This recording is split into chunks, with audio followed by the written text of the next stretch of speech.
Mao sa na reason nga nganong mas ni focus ko sa gitawag og kanang Japanese style or oriental tattoos or kanang irizumi.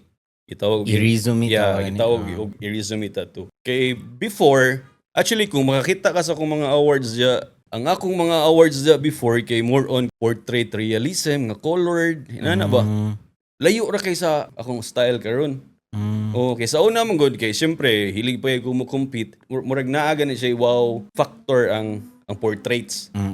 Ya, ang portraits sa una nga magpati kag portraits nga colored, murag gamay pa king mo trabaho ginana ba. So dito sa kuno ko idea kung buhaton ko ning may nani. Asa mga nakakuha ana? Kato nga time nga nag-appeal kog mga competitions is more on here pamanggod sa Pilipinas lang. Ni daog kog dudutan, yan daog ko sa Davao International Conventions. Ang mostly sa akong mga daog diha kay layo ra gyud gani kaayo sa akong style, Style karon. Oo.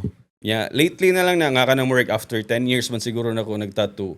Nagsige na yung think ba nga unsa man yun nga style akong ganahan. Managani ko sa point nga kanang mag-practice ka bag different styles. So ni-decide ni gyud ko asa nang gyud ani mo focus gyud kay para at least makakabuhat kag imuhang own nga feel nga tattoos inana. So late na nimo na Murag develop. 10 years ago siguro. Ang usa sa reason nga nganong ni kuan jud kog Japanese kay every time mo trabaho og Japanese malingaw gyud ko.